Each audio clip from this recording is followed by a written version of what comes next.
Siempre me pareció ridícula esa frase de la vida te puede cambiar en un segundo. Hasta que un día miré el techo de una habitación que no era mía, con una mochila por almohada, y me di cuenta de que en ese segundo ya no tenía casa, ni trabajo, ni un plan claro de qué iba a comer al día siguiente. Me llamo Daniel, tengo 32 años, y hace poco más de un año mi vida parecía bastante normal. Nada extraordinario, pero estable. Trabajaba como analista en una empresa de logística, tenía un pequeño departamento alquilado, salía con amigos algunos fines de semana, y dentro de todo sentía que estaba haciendo lo que tocaba: pagar cuentas, trabajar, dormir, repetir. No era feliz, pero tampoco infeliz, solo funcionaba. En mi cabeza, tener un trabajo fijo era como tener un salvavidas garantizado. Me habían repetido desde chico que lo importante era asegurarte un sueldo a fin de mes. Así que aguanté muchas cosas por esa idea: el estrés, los horarios extendidos, los jefes difíciles. Pensaba que mientras pudiera pagar el alquiler y el supermercado, estaba del lado seguro de la vida. Lo que no sabía era lo frágil que era todo eso, lo atado que estaba a decisiones que en mi mente eran imposibles de tomar, hasta que un día las tomé, impulsivamente, sin medir nada. Y a partir de ese momento, todo empezó a desmoronarse en cámara lenta, hasta llevarme literalmente a dormir en la calle.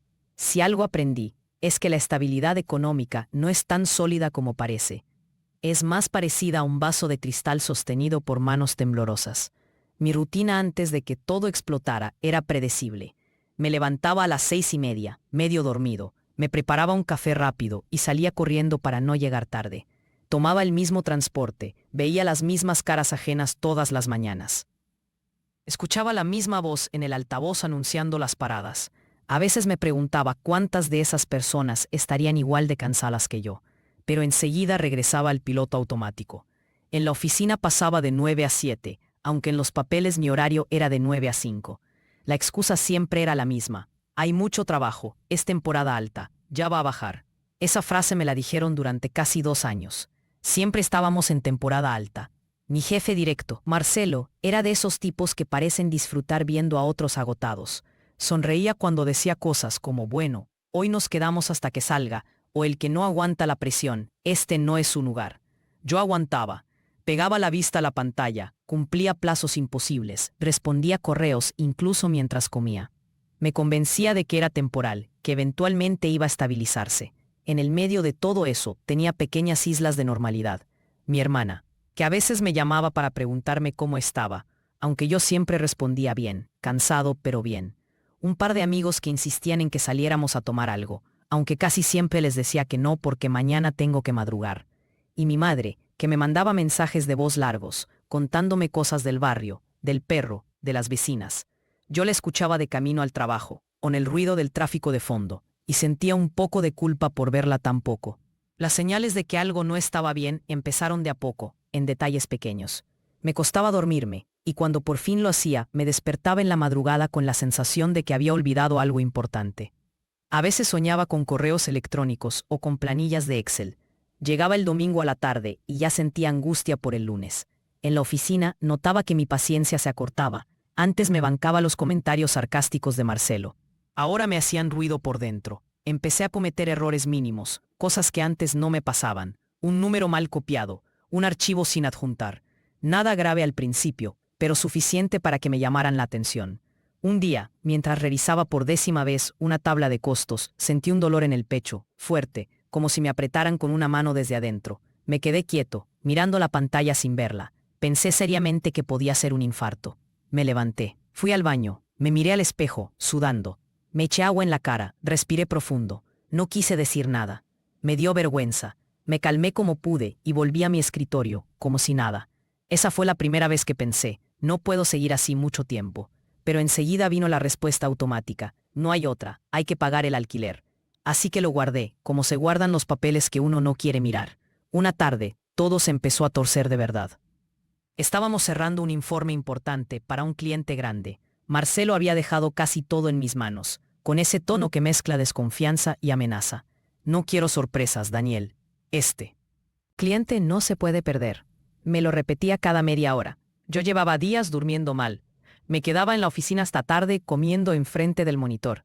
En uno de esos archivos cometí un error mínimo, una celda mal arrastrada que cambiaba una cifra. Nada monumental, pero lo suficiente para que el cliente señalara una inconsistencia. No llegó a ser un desastre, pero fue una mancha visible. Cuando el correo del cliente llegó, Marcelo me llamó a su oficina. Cerró la puerta con demasiada calma. Se sentó, cruzó las manos y empezó a decir que esto era inaceptable, que mi falta de concentración estaba afectando a la empresa, que si no podía manejar un poco de presión, él se iba a ver obligado a tomar decisiones. No levantó la voz, pero cada palabra era como un golpe. Lo que más me dolió no fue que me echara la culpa por completo, sino que hablara como si yo fuera prescindible, como si 2 años de quedarme tarde no significaran nada, como si esos fines de semana que pasé respondiendo correos desde mi casa no existieran. En un momento, dijo algo que se me quedó grabado: si no te gusta, nadie te obliga a estar acá. Lo dijo mirando su pantalla, no a mí, como si ya me hubiera sacado de su ecuación. Sentí una mezcla de rabia y humillación. No dije casi nada, solo asentí. Me volví a mi escritorio con un nudo en la garganta. Esa noche, cuando llegué a mi departamento, me senté en el piso del living y lloré como no lloraba desde que era chico. No era solo por el trabajo, era por la sensación de ser completamente reemplazable. Después de eso, todo se volvió más tenso. Cualquier error mínimo se transformaba en un recordatorio de mi falta de compromiso. Empecé a notar que Marcelo revisaba mis archivos con especial atención, buscándole fallas. Como si quisiera confirmar su idea de que yo no estaba a la altura. Cada día que pasaba, sentía un peso nuevo en la espalda. La situación social también empezó a resentirse. Dejé de contestar mensajes de amigos. Mi hermana me escribió preocupada, diciéndome que me notaba cortante, distante. Yo le respondí con frases cortas, casi secas. No tenía energía para sostener conversaciones. A mi madre empecé a llamarla menos. Me costaba escuchar su voz tranquila, su mundo lento, mientras yo sentía que el mío se consumía en una pantalla. En la empresa, el clima se volvió aún más tóxico. Un compañero, Martín, renunció diciendo que no soportaba la presión. Todos lo murmuraban en la cocina como si hubiera sido un traidor. A mí, en silencio, su salida me dio envidia. Él se fue. Yo me quedé apretando los dientes. Un día, nos convocaron a una reunión general. Hablaron de reestructuración, de optimización de recursos, de mejorar la productividad. Palabras grandes que en la práctica significaban una cosa: más trabajo, menos gente. Empezaron a despedir a algunos compañeros. A los pocos que quedamos, nos repartieron sus tareas como si fueran cajas en un depósito. Sin preguntar si podíamos, simplemente lo hicieron. Empecé a vivir con la sensación de estar corriendo detrás de algo que nunca alcanzaba. Llegaba a casa y me dolía el cuerpo entero. Dejé de cocinar, comía lo primero que encontrara. El departamento se empezó a desordenar, algo que nunca me había pasado. Era como si mi vida se estuviera desarmando lentamente alrededor del trabajo. Una noche, después de una jornada especialmente larga, Marcelo me escribió a las 11:30 de la noche. Quería un informe para mañana a primera hora. Me lo pidió con ese tono disfrazado de urgencia inevitable. Yo ya estaba en pijama, sentado en la cama, tratando de ver algo en la televisión para despejarme. Le dije que al día siguiente lo veía, que era tarde. Me dejó en visto. Al día siguiente, apenas llegué, me llamó de nuevo a su oficina. Esta vez sí levantó la voz. Me dijo que mi actitud era poco profesional, que en mi puesto se esperaba disponibilidad total, que si yo no estaba dispuesto a poner el cuerpo, había otros que sí. Hubo un momento en que mientras él hablaba, yo dejé de escucharlo con claridad. Lo veía mover la boca, pero el sonido se alejaba. Como si estuviera bajo el agua. Sentí otra vez ese dolor en el pecho, pero esta vez no fue miedo. Fue algo más parecido a un clic interno. En ese instante, tuve una especie de revelación triste.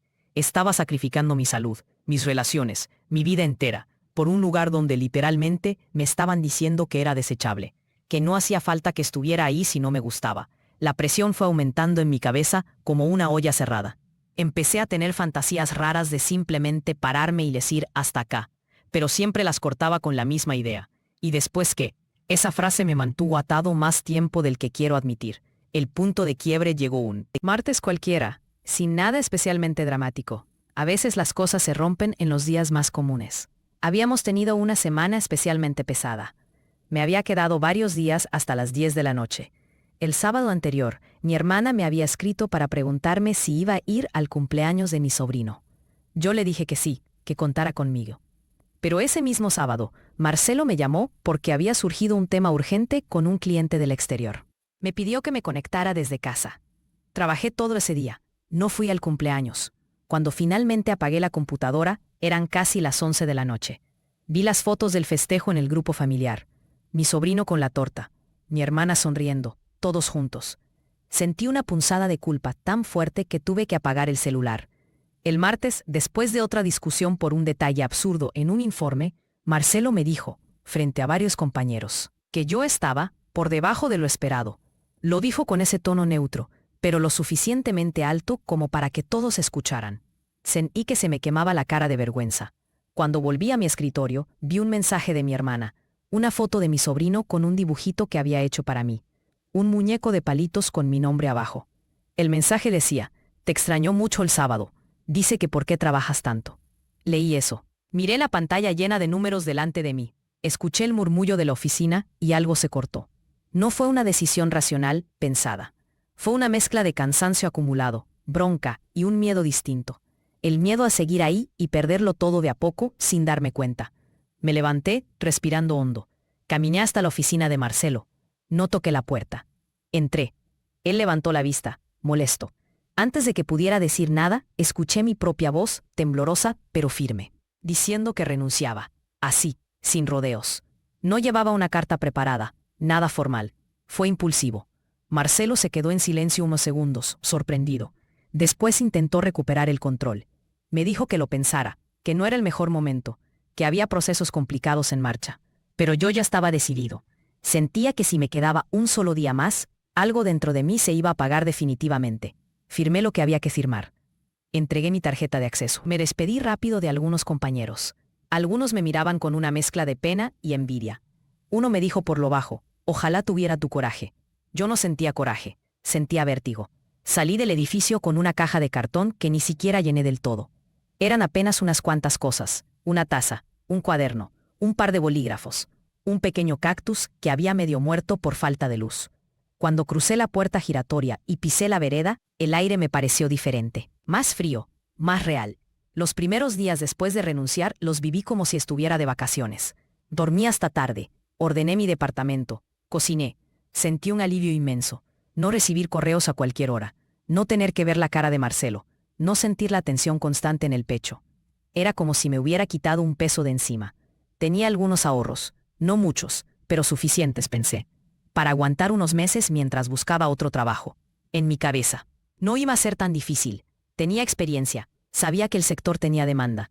Me imaginé encontrando algo en 1 o 2 meses, con un ambiente un poco más sano, y tal vez incluso con un sueldo mejor. Empecé a mandar currículums casi de inmediato. Me armé un perfil pulcro en las plataformas de empleo, actualicé mi información. Contacté a algunos excompañeros. Al principio, me respondían con interés. Estamos revisando tu perfil. Te tendremos en cuenta. Encajas muy bien con lo que buscamos. Pasaron un par de semanas y las respuestas se volvieron más frías. Reuniones que se cancelaban a última hora. Hemos decidido avanzar con otro candidato. Procesos que parecían promisorios y se detenían sin explicación. Me llamaron de 2 lugares para segundas entrevistas y después nunca más supe de ellos. Mientras tanto, los ahorros empezaron a achicarse. El alquiler del departamento se llevaba casi la mitad. Sumale servicios, comida, transporte. De repente ese colchón que yo sentía seguro se volvió muy fino. Mi rutina cambió. Ahora me levantaba tarde, sí, pero con una sensación de inutilidad desagradable. Mandaba currículums casi mecánicamente, adaptando cartas de presentación, registrándome en más portales. Empecé a aceptar entrevistas para puestos que antes hubiera descartado. Todo parecía o demasiado exigente o mal pago, o ambas cosas. Mi familia al principio me apoyó. Mi madre me dijo que había hecho bien en priorizar mi salud. Mi hermana me dijo que lo veía venir, pero a medida que los meses avanzaban y no salía nada concreto, sus mensajes empezaron a cambiar ligeramente de tono. Preguntas como ¿y cómo vas con las entrevistas? Se volvían más frecuentes. En mi cabeza, esas preguntas sonaban como un recordatorio de que estaba fallando. El tercer mes empezó a pegar fuerte. Tuve que recortar gastos. Dejé de salir. Empecé a mirar con cuidado los precios en el supermercado. Apagué la calefacción más seguido. Me di cuenta de que nunca había aprendido a vivir con tan poco, y eso me asustó. Intenté trabajos temporales, hice algunas changas, ayudé en un depósito unos días, repartí volantes, hice tareas de data entry por proyecto. Nada estable, nada que me permitiera proyectar más allá de pagar los gastos básicos de ese mes. Una tarde, el dueño del departamento me llamó. Llevaba 2 meses pagándole tarde. Me dijo que lo entendía, pero que también tenía sus gastos, que él no podía sostener esa situación mucho tiempo. Me dio un ultimátum. O me ponía al día en el siguiente mes, o iba a tener que buscar otro inquilino. Colgué el teléfono con una mezcla de rabia y resignación. No podía culparlo del todo. Él también jugaba sus cartas, pero la idea de perder el departamento me golpeó de una forma distinta. Era mi lugar, mi refugio. Empecé a mirar mis cosas como si fueran parte de una escenografía que pronto iba a desmontarse. Busqué todavía con más desesperación. Acepté entrevistas en lugares que quedaban lejos, mal pagos, con horarios imposibles. Me decían que me iban a llamar y no llamaban. En una entrevista, el reclutador me preguntó por qué había renunciado si no tenía nada asegurado. Cuando le conté una versión resumida, hizo una mueca neutra. En ese gesto vi algo que no había querido ver. Para algunos, mi renuncia impulsiva era una señal de inestabilidad, no de valentía. Llegó el mes límite. No logré reunir el dinero completo del alquiler. El dueño cumplió lo que había dicho. Me dio un tiempo corto para desalojar. Firmamos papeles. No hubo pelea, solo burocracia fría. El día que empecé a guardar mis cosas en cajas sentí una irrealidad absurda. Cada objeto parecía preguntarme, ¿y ahora a dónde vamos? No tenía respuesta. Vendí algunos muebles por internet para conseguir algo de efectivo. Regalé otros. Guardé ropa y cosas importantes en 2 valijas grandes y una mochila. Lo demás se fue, como si nunca hubiera sido mío. Pensé en volver a la casa de mi madre. Ella vivía en otra ciudad, a varias horas. Podía ir, y ella me recibiría. Lo sabía. Pero algo en mí se resistía. Sentía que volver significaba aceptar del todo mi fracaso, que tenía 32 años y no era capaz de sostener un alquiler.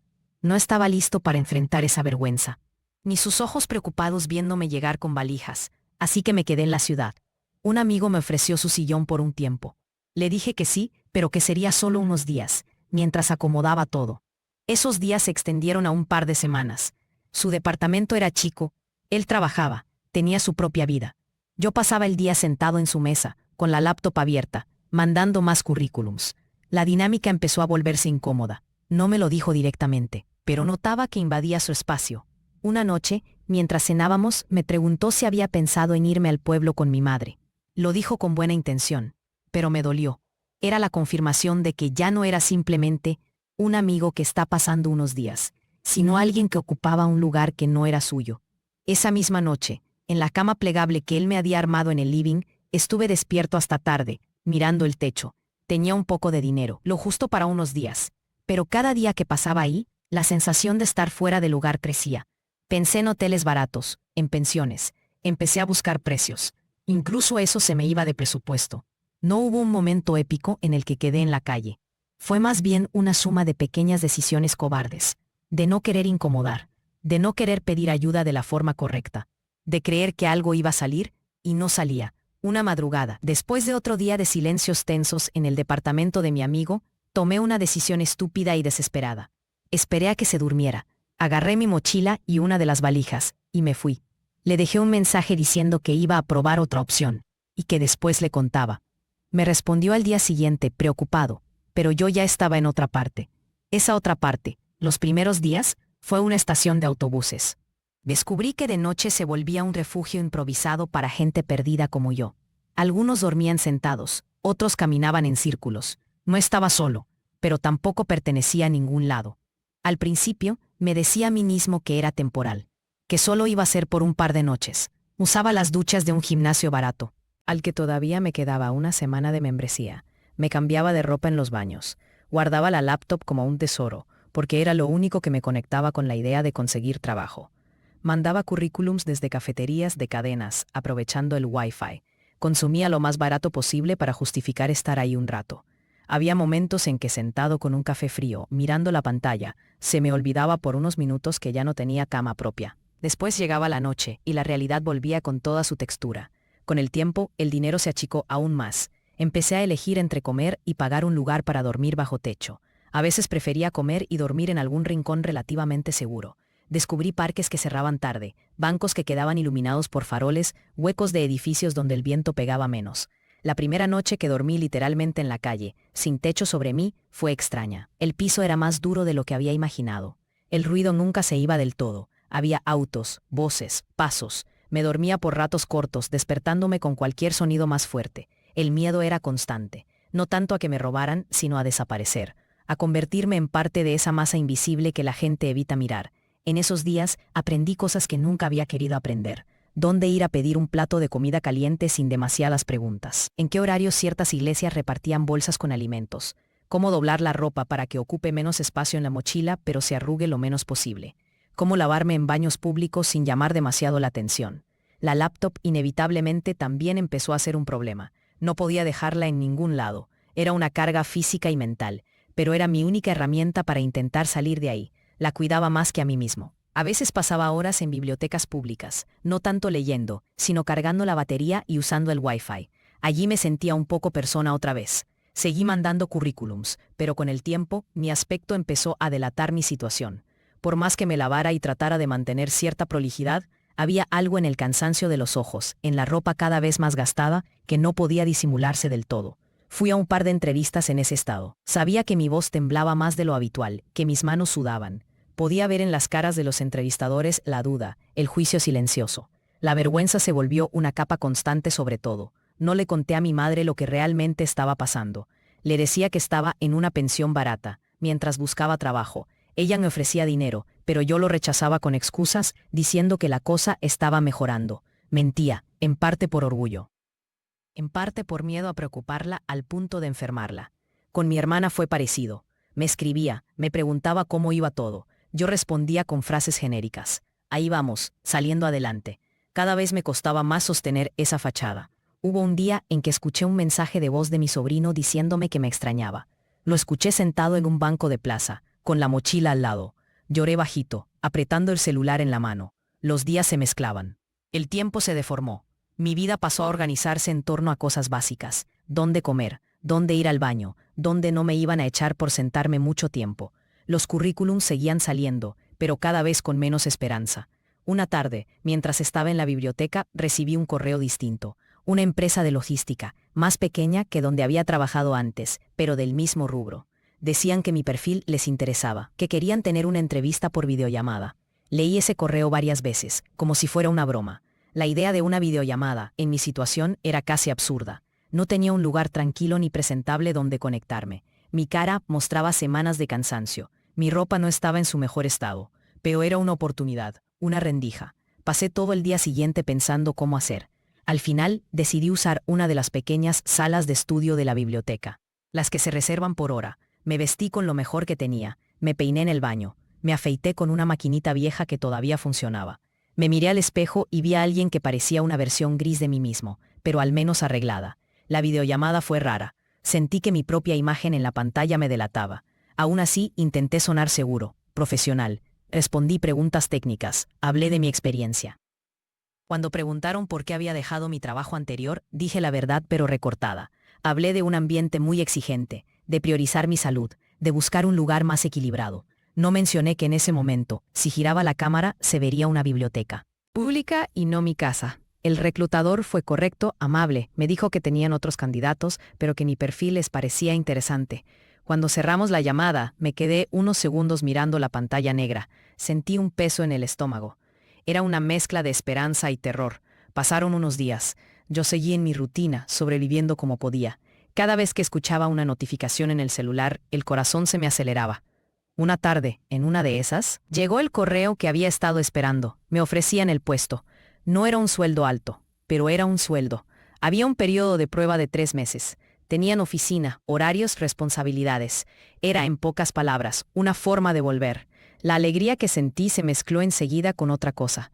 La conciencia brutal de lo precaria que era mi situación.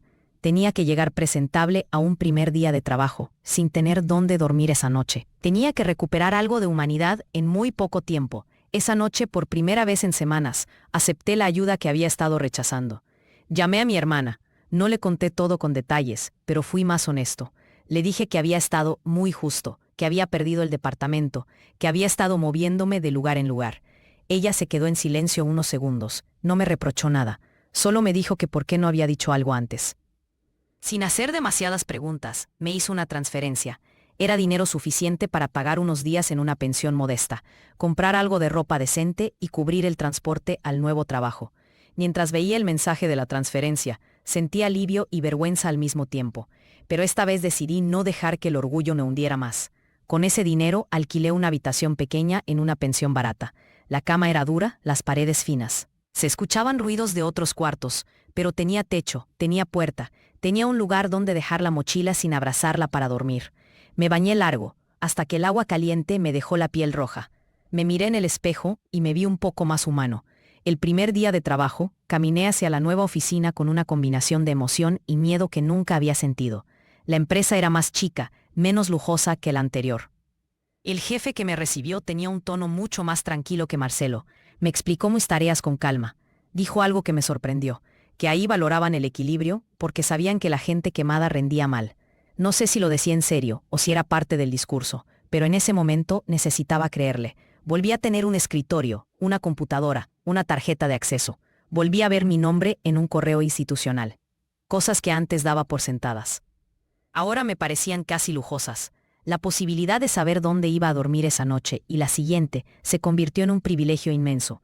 Las primeras semanas viví con un miedo nuevo, el miedo a perderlo otra vez. Cuidaba cada detalle, llegaba temprano, revisaba todo 2 veces, trataba de no llevarme trabajo a casa. Cuando sentía que la ansiedad empezaba a subir, me obligaba a parar, a recordar las noches en la calle, a usar ese recuerdo no como un castigo, sino como un límite. Con el tiempo fui estabilizándome. No fue de un día para otro. Tuve que ir pagando de a poco deudas pequeñas, reponer ropa, mejorar mínimamente mi alimentación. A los 3 meses me confirmaron en el puesto. Esa noche llamé a mi madre y a mi hermana. No les conté todos los detalles oscuros, pero sí les dije que ahora estaba más firme. En la voz de mi madre noté un alivio que me dolió y me reconfortó a la vez. Volver a un trabajo no me devolvió automáticamente la sensación de seguridad que tenía antes de renunciar. Esa ya no volvió de la misma forma. Ahora sabía lo fácil que era caer. Cómo una decisión, por más justificada que parezca, puede desencadenar una serie de eventos que te dejan sin nada. Hoy alquilo una habitación mejor, no un departamento entero, pero mía al menos. Tengo una cama cómoda, una mesa, una silla. Pago el alquiler a tiempo. Sigo trabajando en logística, revisando números, informes, correos. Afuera, mi vida se parece bastante a lo que era antes. Horarios, transporte, gente que se queja del tráfico, del jefe, del café de la oficina. La diferencia está en cómo veo todo eso.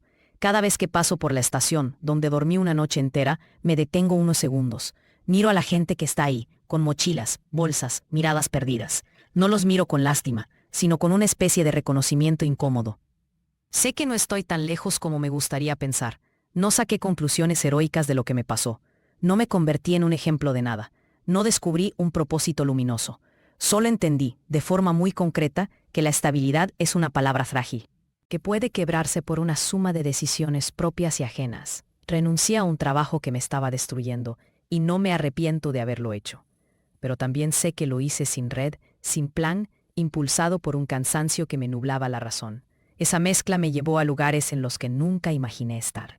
Lugares fríos, duros, donde la dignidad se vuelve algo que hay que pelear minuto a minuto. Ahora vivo un poco más alerta, pero también un poco más consciente. Pago mis cuentas, voy a trabajar, llamo a mi familia más seguido, y sobre todo miro con otros ojos a la gente que parece no tener nada. Porque sé que en realidad muchas veces lo que los separa del resto no es una diferencia abismal, sino una caída que empezó en un día cualquiera, con una decisión que en su momento pareció la única posible.